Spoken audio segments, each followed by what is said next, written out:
मेरे बेटे दूर दूर क्यों, दूर दूर ना जा, लौट के आ, लौट के। Praise the Lord. জয় যিশু।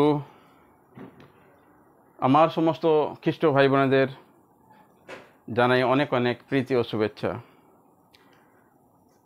একটি মহত্বপূর্ণ বিষয়কে নিয়ে আবার চলে এলাম আপনাদের মাঝে। প্রভু আপনাদের সকলকে অনেক অনেক আশীর্বাদ করবেন আমি প্রার্থনা করি। আমরা সোজাসুজি বিষয়ের ওপর চলে যাব। আজকের যে বিষয়, সে বিষয়টা হলো ঈশ্বরের দয়াকে তুচ্ছ করবেন না।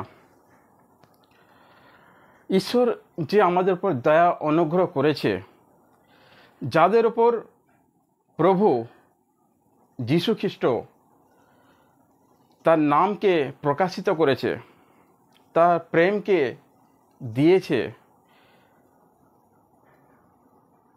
তার সত্যকে জানিয়েছে, সেই সমস্ত আমরা যারা সৌভাগ্যবান, যাদের উপর দয়া আর কৃপা হয়েছে, তাদের জন্য আজকের এই বচন, আজকের এই বাক্য, তারা যেন তার অসীম দয়া আর কৃপাকে তুচ্ছ না জানে, তুচ্ছ না করে। এই বিষয় নিয়ে আজকে আমরা আলোচনা করব। আমরা আসব পবিত্র শাস্ত্র বাইবেলের মধ্য থেকে। আজকের যে পাঠ আছে সেই পাঠটা আমরা পড়ব। বোর্ডের মধ্যে লেখা আছে গলাতীয় অধ্যায় 6, 7, 8 এবং ইব্রানীয় 10 অধ্যায় তার 26 থেকে 31। আরেকবার ইব্রায় থেকে নেওয়া হয়েছে, পদগুলো লেখা আছে, আপনারা একটু দেখে নেবেন। আমরা শুরু করব আজকের বিষয়, ঈশ্বরের দয়া অনুগ্রহকে আমরা যেন তুচ্ছ না জানি, তুচ্ছ করো না। Praise the lord. আসছি গলাতীয় অধ্যায়, বাক্যটি পড়ে নেব। তার 6 অধ্যায় 7 আর 8 বাক্যটা আমরা পড়ব। তোমরা নিজেদের বোকা বানিও না, ঈশ্বরকে ঠকানো যায় না। ईश्वर को ठकाना जाए ना, यानी ईश्वर को, परमेश्वर को ठट्टा में नहीं गिना जाता है। परमेश्वर का ठट्टा नहीं किया जा सकता है। इस तरीक़े से जे निज पाप प्रकृतिर बीज रोपण करे से तार थेके बिना संग्रह करबे, किन्तु जे पवित्र आत्माय बीज बुनबे से पवित्र आत्मार काछ थेके अनंत जीवन पाबे। Praise the Lord. अनेक सहज और सरल भावे परमेश्वर तार बाक्यटिके आमादेर सामने प्रस्तुत करछेन। आमादेर उचित এই বাক্যটিকে ভালোভাবে জানা এবং বাক্য হিসাবে আমাদের চলা। হতে পারে এই বাক্য আমরা অনেকবার শুনেছি, কিন্তু বাক্য তার সময়ে তার হিসেবে কার্যকরী হয় প্রত্যেকটি বিশ্বাসীর বা প্রত্যেকটি ব্যক্তির জীবনে।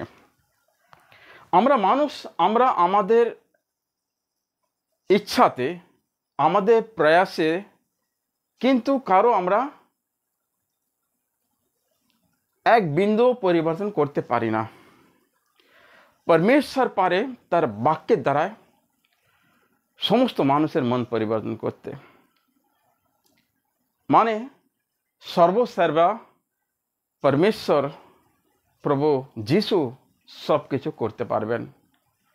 তাকে আমরা আধার মানি, তাকে আমরা তার প্রশংসা করি এবং সে একমাত্র परमेश्वर বলে তার আমরা নামের আরাধনা উপাসনা করি।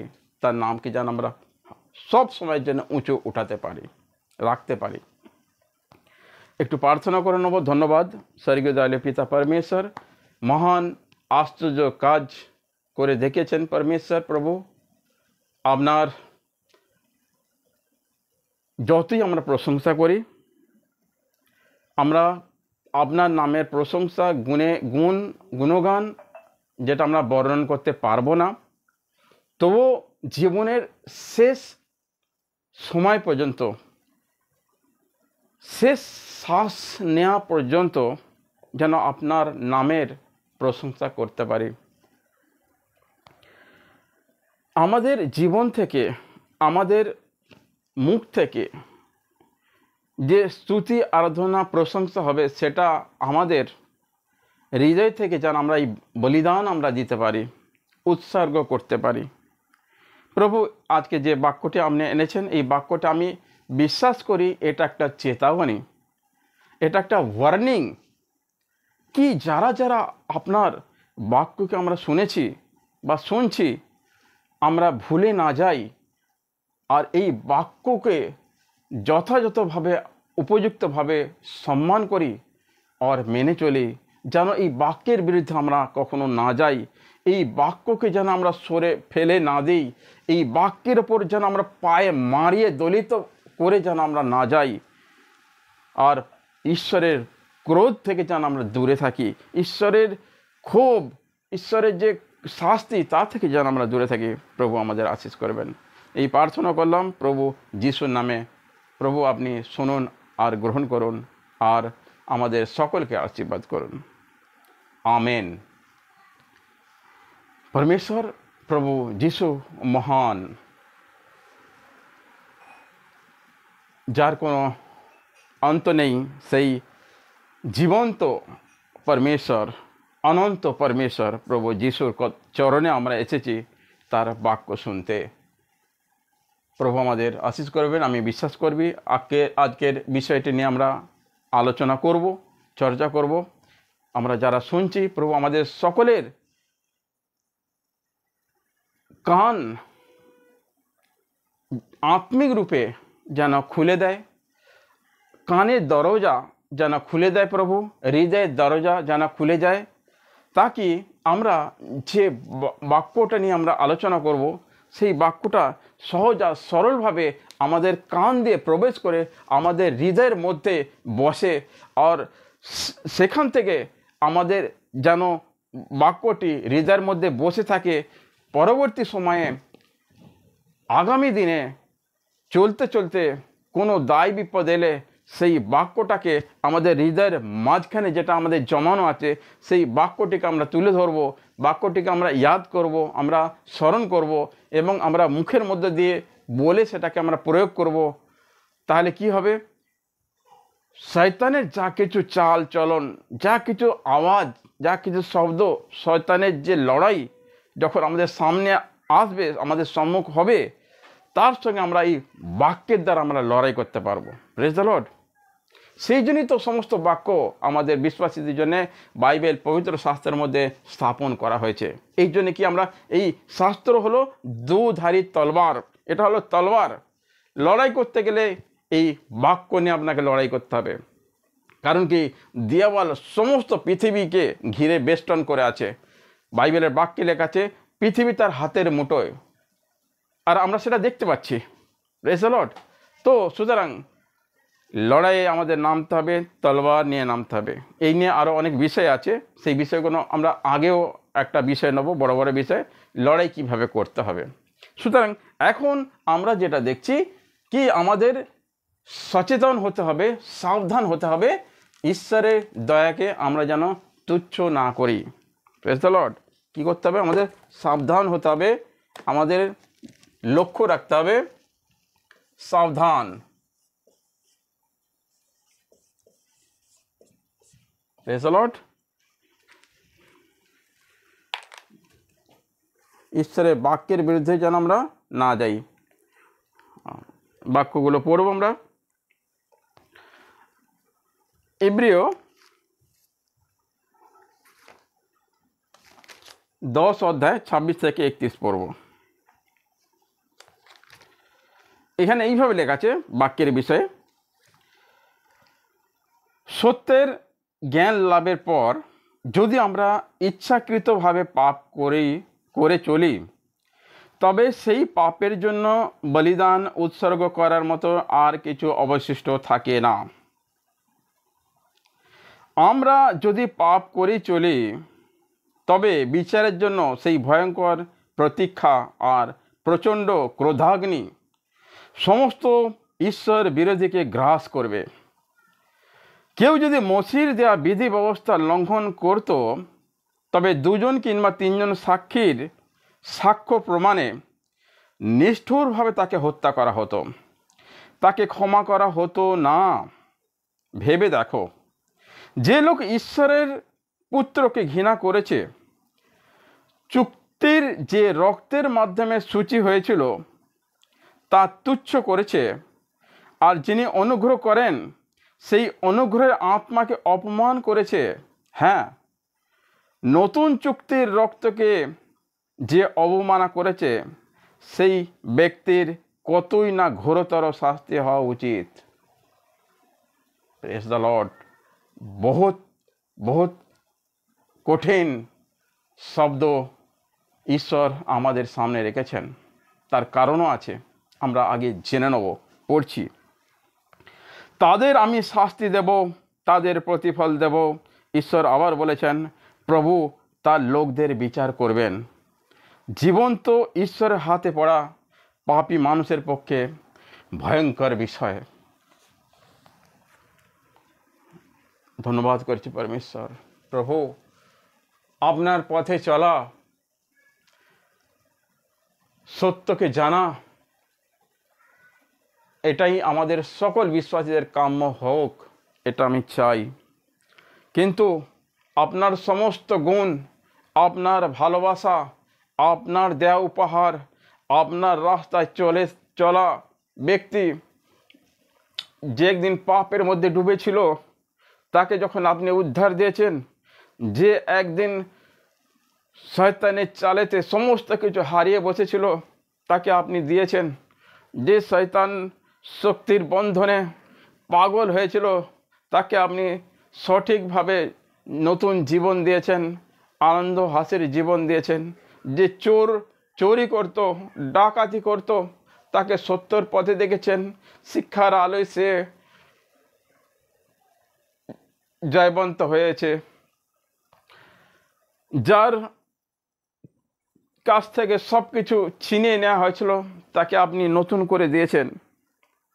এইরকম অনেক আমরা ভাই বোন আছি, বিশ্বাসী আছি। আমি বিশ্বাস করছি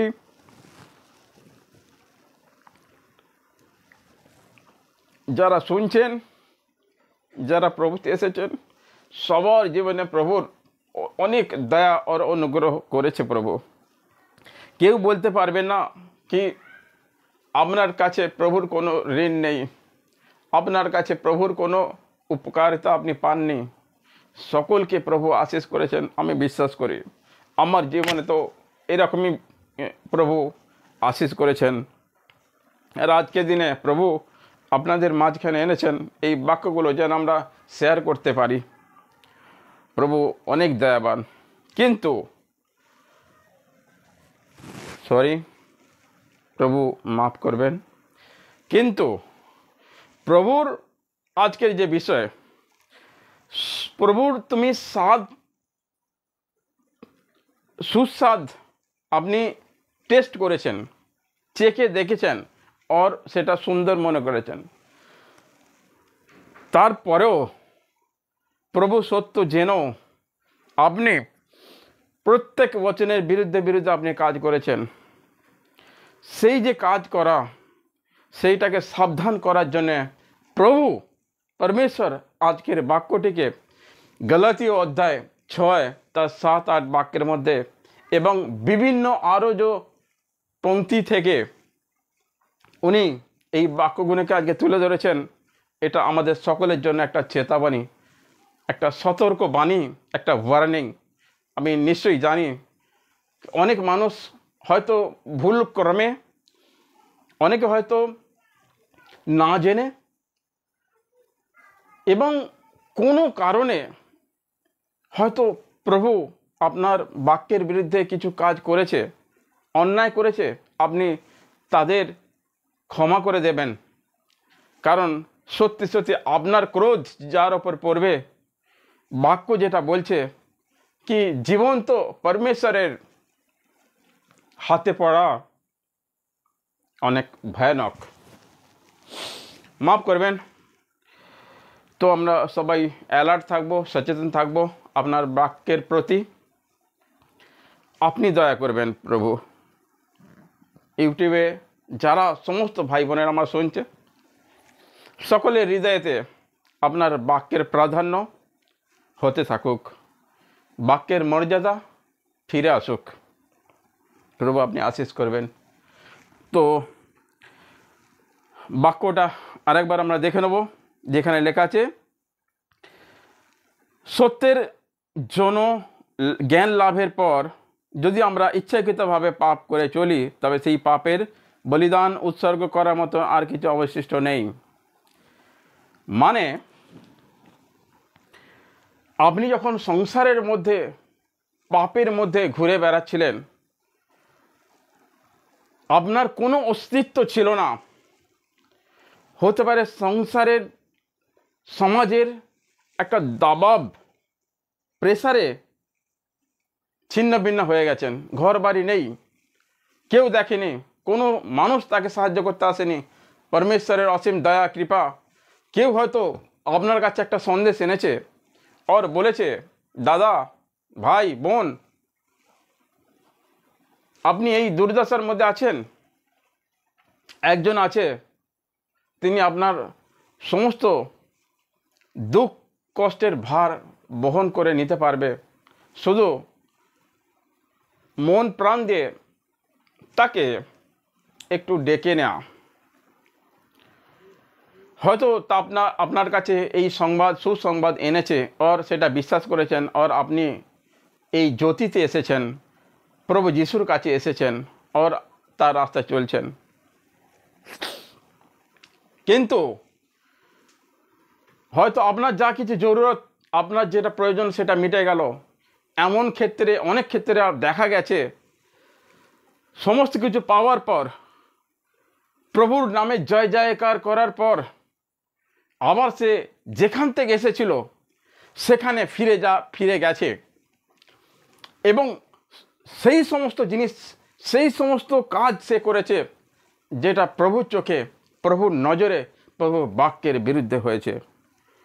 যদি পরমেশ্বরের বাক্যের দ্বারায় একজনের আত্মিক উন্নতি হয়, একটা বিশ্বাসী পরিবর্তন হয়, যে আগে সে মদ খেত, আগে নেশা করত, ঈশ্বর তাকে ছাড়িয়ে দিয়েছেন, যখন ঈশ্বর পাচ্ছেন সে সমস্ত আর সে করে না, এটা একটা পরিবর্তন। তারপরে প্রভু তাকে অনেক আশীষ করেছে। তার ঘর ছিল না, হতে পারে তার ঘর পেয়েছে, তার গাড়ি ছিল না, গাড়ি পেয়েছে, ভালো একটা চাকরি পেয়েছে, চাকরি পাওয়ার পর সে সাংসারিক একটা সুখের দিকে সে লক্ষ্য করছে, এবং পরমেশ্বরের বাক্যের দ্বারা যা কিছু প্রতিবন্ধ আছে, কি একটা পুরুষ তার একটা ব্যক্তিত্ব থাকবে ঈশ্বরের বাক্যের প্রতি, তার মুখ দিয়ে যা কিছু কথা বেরোবে সেটা যেন অন্যের উপকারে লাগে, যেন এমন কথা বলছে সে যেন বাক্য বলছে। সে কোনো লড়াই লড়বে না, গালির বিরুদ্ধে গালি দেবে না, একে অন্যের প্রতি ঝগড়া লাগাবার কাজ করবে না। চাকরি ক্ষেত্রে, চলাচল ক্ষেত্রে, ট্রেনে বাসে সে কারোর সঙ্গে লড়াই ঝগড়া করবে না, এবং তার স্বভাব মৃদু স্বভাব হবে। আর সব সময় সে পরমেশ্বরের বাক্যের প্রতি আস্থা রাখবে, পরমেশ্বরের প্রতি আস্থা রাখবে। এই সমস্ত যে বাক্য একটা বিশ্বাসীর উপর আছে, সেই বাক্যগুলোকে যখন সে নজর আন্দাজ করবে, মানে মানতে চাইবে না আর। কারণ একটাই, সাংসারিক বিলাসিতা, হতে পারে তার একটা ভালো চাকরি আছে, ইনকাম ভালো আছে, সে কি করবে, আধুনিক যে এখন সমাজ, যে মডার্ন সমাজ, সেই মডার্ন সমাজে অনেক কিছু এমন কাজ চলে, মানুষেরা করে যেটা পরমেশ্বরের কাছে ঘৃণিত।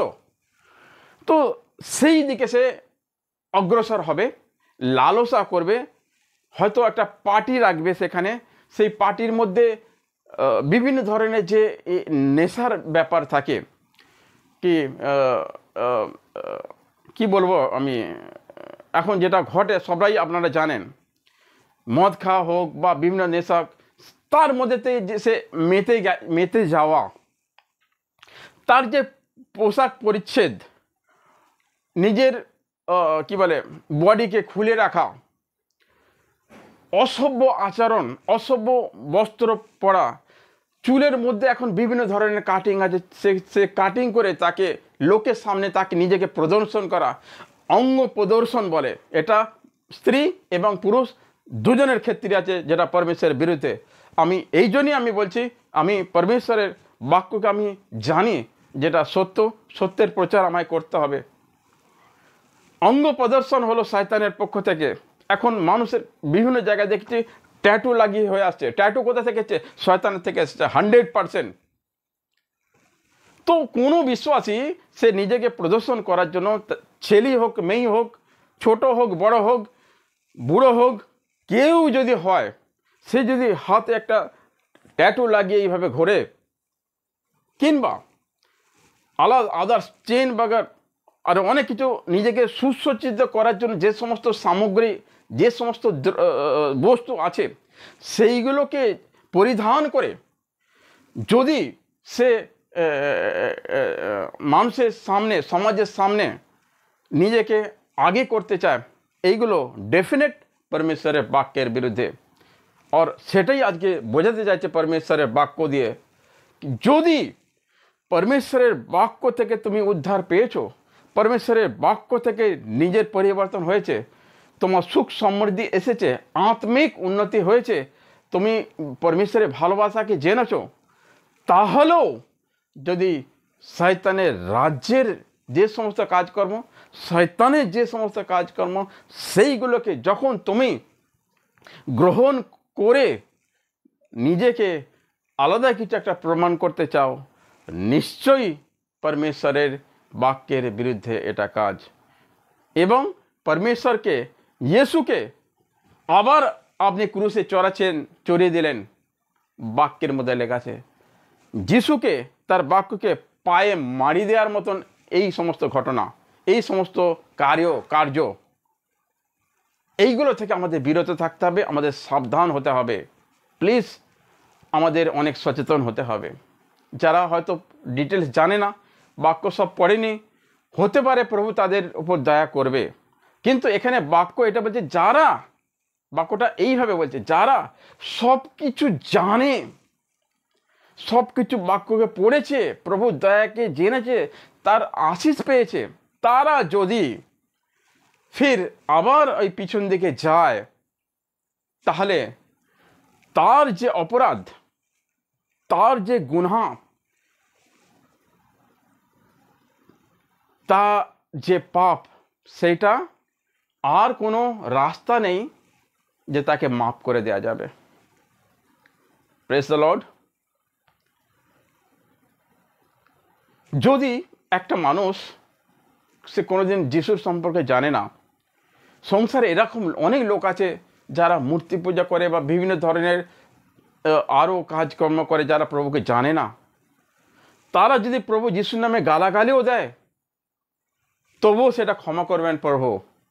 বাক্যের মধ্যে আমি আসবো, বাক্যের মধ্যে কিভাবে আছে, আমি যা কিছু বলবো, আপনাদের কোনো ডাউট থাকলে আমাকে কমেন্ট করবেন এবং আমাকে প্রশ্ন করতে পারেন, কি দাদা ভাই আপনি যেটা বলছেন এটা কি বাক্যে আছে? আর আমি যা বলবো বাক্য থেকেই বলবো, এবং বাক্যের পদকে আমি উল্লেখ করব। আপনারা মন দিয়ে শুনবেন এবং বাক্যগুলো পড়বেন, দেখবেন। আমি আরেকটি বাক্যের মধ্যে আমি চলে আসবো। ইব্রিয় তার 6 অধ্যায়ে আসবে এবার। সেখান থেকেও আমরা একটু কিছু জেনে নেব, কারণ কি যা কিছু আমরা পড়বো বলবো বাক্যের মধ্যে থেকে। আমি আমার আলাদাভাবে নিজে থেকে আমি কিছু বলতে পারি না। 6 অধ্যায় আর 4 থেকে 6 পর্যন্ত পড়ছি আমি।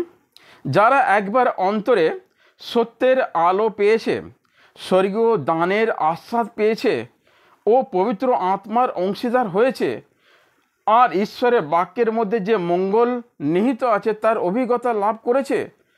ও ঈশ্বরের নতুন জগতে পরাক্রমের কথা জানতে পেরেছে, অথচ তারপর খ্রিস্ট থেকে দূরে সরে গেছে। এমন লোকদের মন পরিবর্তন করে খ্রিস্টের পথে তাদের ফিরিয়ে আনা আর সম্ভব নয়। কি বলবেন? বাক্য সঠিক और सरल और বাক্যই মানুষের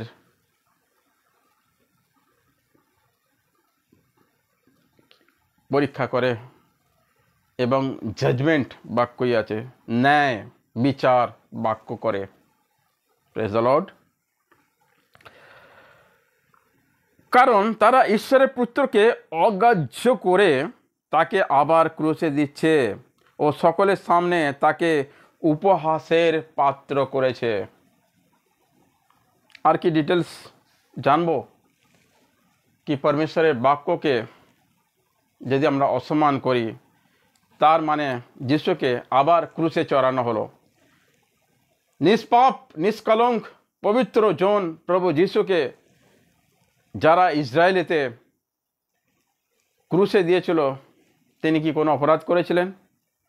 ক্রুশে কাঁদে দেওয়া হতো যারা ঘৃণিত কাজ করত, অপরাধ করত, বড় বড় হত্যা, চুরি, ডাকাতি, সেখানকার শাস্তি হিসাবে তাকে ক্রুশ মানে কি? ক্রুশ মানে একটা কাঠের দণ্ড, সেখানে এইভাবে প্লাস করে তাকে মেরে তার উপর তাকে হাত পা পেরেক দিয়ে বেঁধে দিয়ে তাকে টাঙিয়ে দেওয়া হতো। তো এটা হলো তার মৃত্যুদণ্ড। এইভাবেই যিশুকেও সেই দণ্ড দেওয়া হচ্ছিল। কেন? কি কাজ করেছিলেন? কোনো অপরাধ করেছিলেন? কোনো অপরাধ করেনি। কেন হয়েছিল? কারণ কি এটা ঈশ্বরের যোজনা, ঈশ্বরের পরিকল্পনা আমাদের জন্যে।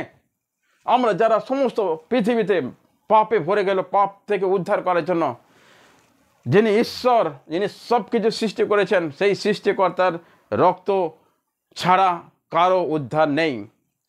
পরমেশ্বর আত্মা, আত্মাকে দেখা যায় না, তিনি রক্ত বয়াবেন কি করে? তাকে দেহ ধারণ করতে হয়েছে। স্বর্গদূত এসে বলেছে মরিয়ামকে, তোমার পেটে একটা পুত্র সন্তান হবে, রাজকুমার আসবে, সে সমস্ত পৃথিবীর মানুষের পাপের ভারকে বহন করে নিয়ে যাবে, তার রক্ত বইবে, তাকে ক্রুশে দেওয়া হবে। সমস্ত ভাববাণী আমরা শুনেছি, জানি আমরা ঘটনা। तो सही जो दया करने वाला परमेश्वर हम सबके ऊपर ये दया और अनुग्रह किया, इसको हम तुच्छ ना जाने, इसको हम ठट्टा में ना उड़ाए। तो সেই দয়া করার প্রেমী পরমেশ্বরের বাক্য কি আমরা এইভাবে মজাক করতে পারি? বা তাকে টুকরে দিয়ে ফেলে দিয়ে আমরা আবার সেই যেখান থেকে সংসারে হই হল্লা, মজাক, মস্তি, পিনা, খানা, লামপট্ট ঝামপট্ট যা কিছু আছে ও কাজ, সেই সমস্ত কাজে আমরা কি আবার আমাদের নিজেদেরকে আমরা ডুবে দেব? আর ঈশ্বরের যে ক্রোধ, সেই ক্রোধের সামনে কি আমরা আবার এসে দাঁড়াবো? কখনই না। সেই জন্য বলছে, যদি বাক্যের বিরুদ্ধে গিয়ে তোমরা কাজ করো, ফিরে যাও, আর এই ধরনের যদি অনুচিত কাজ করো, তাহলে তোমরা প্রভু যিশুকে আবার তুমি ক্রুশিতে চড়িয়ে দিলে, সেটা বলতে চাইছে উনি। আরেকটি বাক্যতে যাব, 2 পিতর 2 অধ্যায় তার 20 থেকে 22 আমরা পড়ব। প্রভু মহান, তার হামেশা গুণগান আমরা করব। Praise the Lord.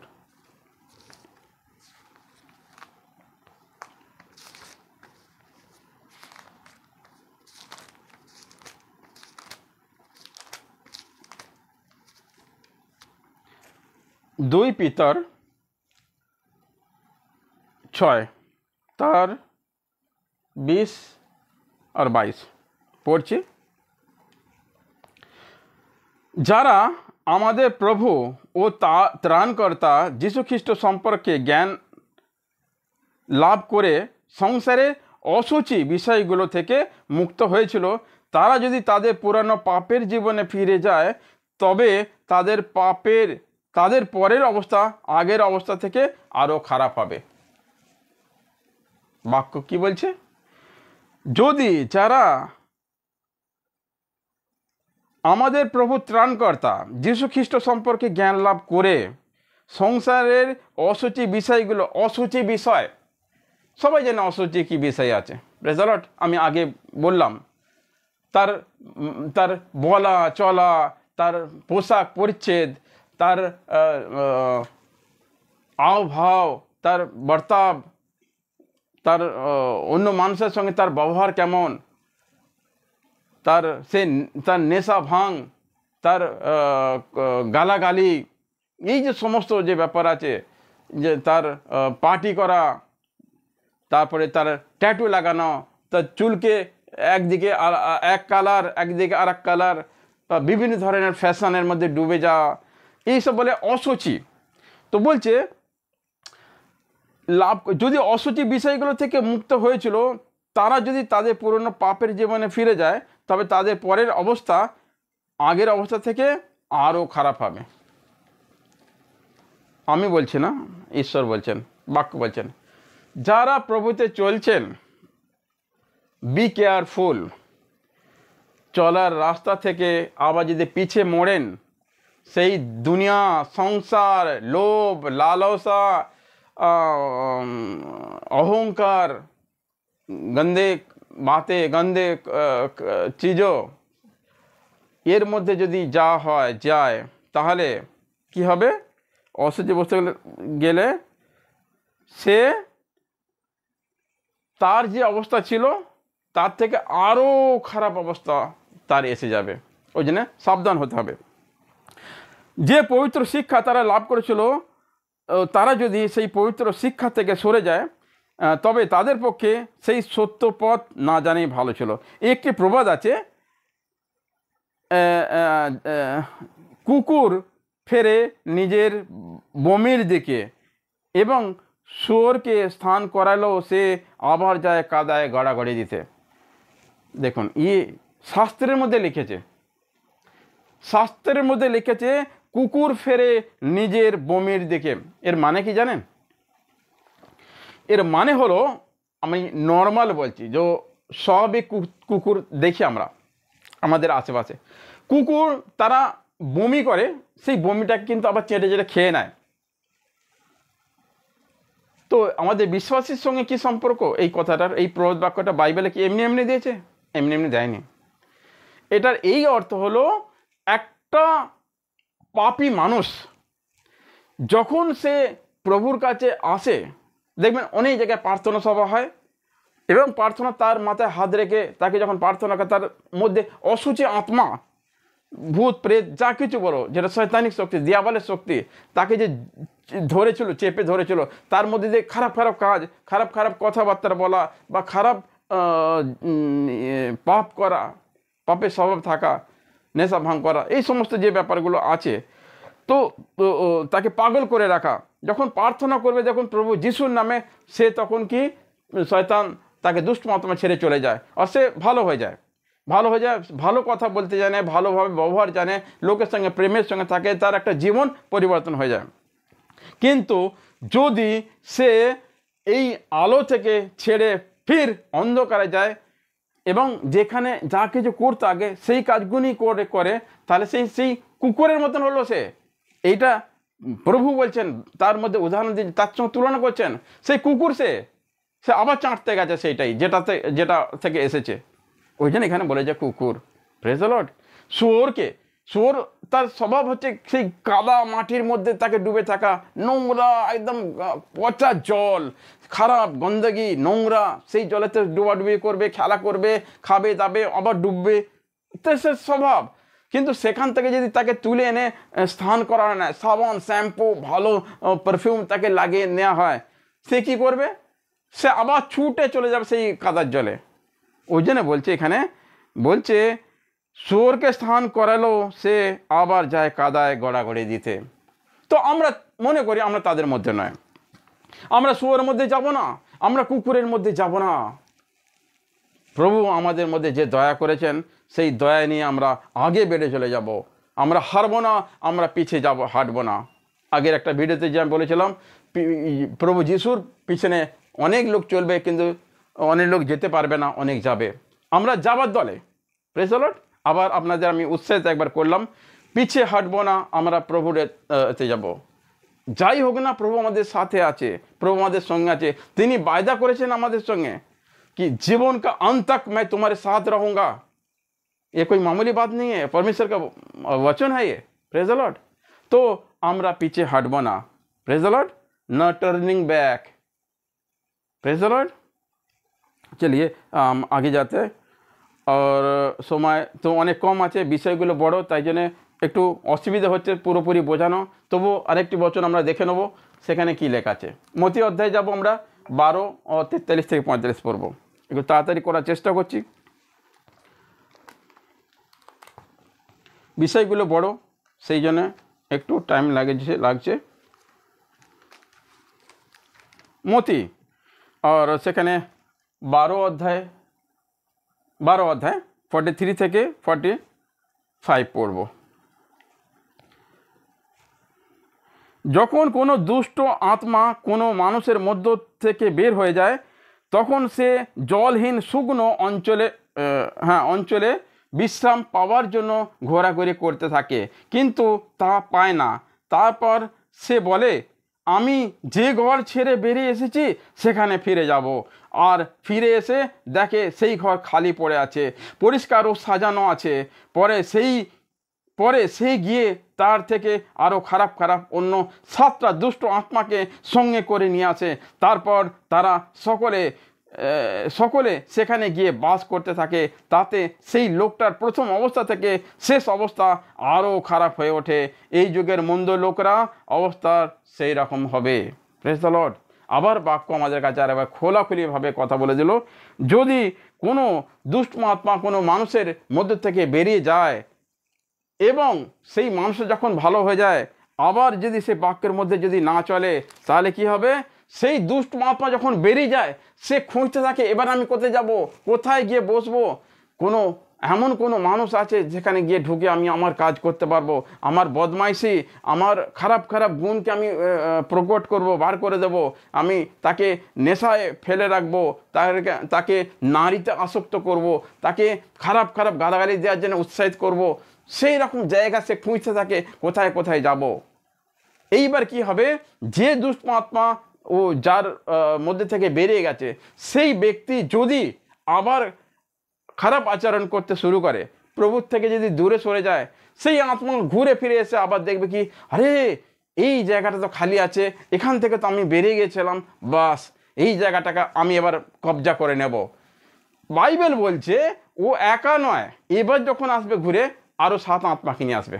চিন্তা করুন, দুষ্পাতা লাখো কোটি আত্মা আছে, সব अलग আছে, শয়তান একাই, কিন্তু ও যে কি ধরনের বিভিন্ন ধরনের যে কাজকর্ম করে, সেই ধরনের আত্মা একসঙ্গে 7 আত্মা এনে আবার তার কাছে বসবে। ও কীভাবে বলবে? আমি খুঁজছিলাম একটা জায়গা, পেয়ে গেলাম খালি ঘর। সেই খালি ঘরে বেসে জমজমাট করে তারপর সে যদি আগে ছোটোখাটো পাপ করতো, এখন তার থেকে ভয়ানক আরও পাপ করবে। এটা হলো কন্ডিশন। এই পরিস্থিতি প্রভু দেখাচ্ছে আমাদেরকে। বিশ্বাসীদের জীবনে যারা প্রভুর নামে এসেছে, চলছে, তারা যদি প্রভুকে আবার ক্রুশে চড়ায়, প্রভুর রাস্তা থেকে দূরে সরে যায়, আবার সেই নোংরামিতে যায়, তাহলে তার প্রথম যে অবস্থা তার থেকে আরও 7 গুণ খারাপ অবস্থা হয়ে যাবে, এটা বাইবেল বলছে। সুতরাং আমরা সাবধান হয়ে যাব। আমরা প্রভু রাজ্যে প্রভু আমাদের যা করবেন সেটাই। আমেন। Praise the lord. তো এখানে আমরা বাক্য দেখলাম, সুতরাং আমাদের সামলাতে হবে, এবার সাবধান হতে হবে। চলে যাব ইপিসি অধ্যায় 4:33। ইপিসি অধ্যায় 4:33 বাক্যটা আমরা পড়ব। এখানে লেখা আছে, ঈশ্বরের পবিত্র আত্মাকে বিষণ্ণ করো না। আত্মা ঈশ্বরের কাছে প্রমাণ করে যে তোমরা ঈশ্বরের অধিকার ভুক্ত। ঈশ্বরের নিরূপিত সময়ে ঈশ্বর যে তোমাদের মুক্ত করবেন, তার প্রমাণস্বরূপ ঈশ্বর সেই আত্মাকে তোমাদের মধ্যে দিয়েছেন। এখানে বলতে চাইছে প্রভু, ঈশ্বর তোমাদের যে ওপর যে দয়া করেছে, যে করুণা করেছে, যে আত্মা, পবিত্র আত্মা আপনার জন্য রেখেছে, সেই আত্মাকে তোমরা কি করো? বিষণ্ণ করো না, সেই আত্মাকে কষ্ট দিও না, সেই আত্মাকে তুচ্ছ করো না। Praise the Lord. পরমেশ্বরের বাক্য সেটা। Praise the Lord. আবার এটাও বলেছে যদি মতি অধ্যায় বলছে সেই বাক্যর বিরুদ্ধে যাও তাহলে কি হবে, এখানে বলছে, পড়ছি আমি 12:32, মতি 12 তার 32, বাক্যগুলো আপনারা সবাই লিখে নিতে পারেন বা পড়বেন, তাহলে কি বিষয়গুলো অনেক ভালো বোঝা যায়। 12:32, হ্যাঁ 30 থেকে আমি পড়ছি, 30 থেকে, যে আমার পক্ষে নয় সে আমার বিপক্ষে, যে আমার সঙ্গে কুড়ায় না সে তা ছড়াচ্ছে। তাই আমি তোমাদের বলছি, মানুষের সব পাপ এবং ঈশ্বর নিন্দার ক্ষমা হবে। দেখুন পরিষ্কারভাবে লেখা আছে, মানুষের সমস্ত পাপ এবং ঈশ্বর নিন্দা ক্ষমা হবে, কিন্তু পবিত্র আত্মার বিরুদ্ধে কোনো অসম্মানজনক কথাবার্তার ক্ষমা হবে না। মানব পুত্রের বিরুদ্ধে যদি কেউ কোনো কথা বলে থাকে তার ক্ষমা করা হবে, কিন্তু পবিত্র আত্মার বিরুদ্ধে কথা বলা তার ক্ষমা নেই, এ যুগেও বা আগামী যুগে কখনই না। এইভাবে লিখেছেন, এখনও নয়, আগামী জন্মে কখনই নয়, যদি পবিত্র আত্মার বিরুদ্ধে আমরা যদি যাই। তো এইটা কথা বলার মানে কি জানেন, যিশু বলছে যদি যিশুর নামে কিছু বলো তাহলে তার ক্ষমা হবে, কিন্তু পবিত্র আত্মার বিরুদ্ধে যেও না। মানে হচ্ছে যিশু যখন মানব রূপে যখন এসেছে, যখন কাজকর্ম করেছে, সেই যে যিশু, তার নামে যারা জানে না তাদের ক্ষমা হবে। প্রভু জানে কি এরা জানে না বলে গালাগাল করছে, জানে না বলে এই কাজটা করছে, জানে না বলে লড়াই ঝগড়া করছে, জানে না বলে অপমান করছে কাকে, ঠিক আছে। পবিত্র আত্মার বিরুদ্ধে মানে যে বাক্যগুলো দেয়া হয়েছে এর বিরুদ্ধে যে কথা বলে, যেমন লেখা আছে তেমনটি মানতে হবে। আপনি আপনার মত নিয়ে যদি সিদ্ধান্ত নিয়ে যেটা এটাকে উল্টে দিন, এটাকে অবমাননা করেন বা এটাকে কি বলে টুইস্ট করে দিন, যেমন বাইবেলের বাক্যে লেখা আছে, প্রকাশিত বাক্যেতে যেমন বাইবেলের বাক্য লেখা আছে তেমনই চলতে, না বাড়াতে পারো না কম করতে পারো। যদি কম করো তাহলে আপনি পবিত্র আত্মার বিরুদ্ধে কাজ করছেন, যদি আপনি বাড়ান তাহলে পবিত্র আত্মার বিরুদ্ধে কাজ করছেন। তো সাবধান, এই জন্যই প্রভু এই বাক্যগুলো লিখেছেন। পবিত্র আত্মার বিরুদ্ধে যদি কোনো কথা বলে তার ক্ষমা না এখানে হবে না ওখানে হবে, এই যুগে না আগের যুগে, আগামী যুগে। এইভাবে প্রভু কথা বললেন। Praise the Lord.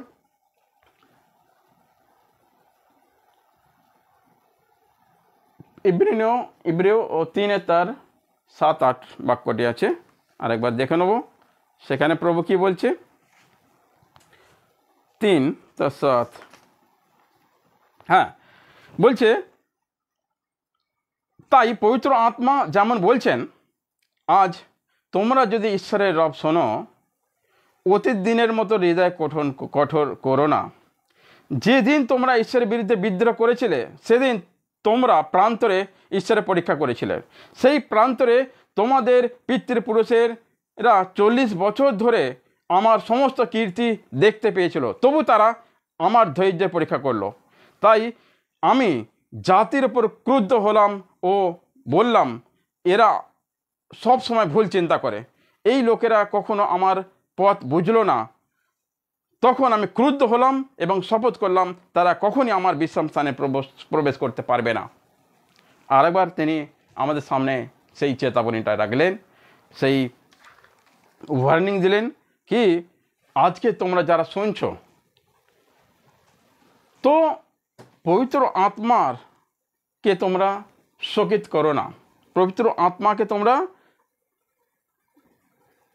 আজ যদি তোমরা ঈশ্বরের রব শোনো, অতীত দিনের মতো তোমাদের হৃদয় কঠোর করো না। এখানে একটা অতীত দিনের কথা এখানে একটা উদাহরণ দিচ্ছে, মানে যখন 40 বছর ধরে যখন ইসরায়েল ওই নির্গমন পথে চলছিল, মিশ্র থেকে যখন গোলামি থেকে বেরিয়ে যাচ্ছিল, সেই পথে যাওয়ার সময় প্রভু ইয়েহোবা পরমেশ্বর বিভিন্ন ধরনের কার্যক্রম তাদের সামলেছেন। তাদের জুতো কোনোদিন ফাটেনি, তাদের কাপড় জামা কোনোদিন পুরাতন হয়নি, তাদের খাওয়ার জন্য আকাশ থেকে মান্না ফেলতো, সেখান থেকে তারা খেত, পাহাড় থেকে তাদের জন্য জল বেরিয়ে আসতো, সেই সমস্ত উপায় করেছিল।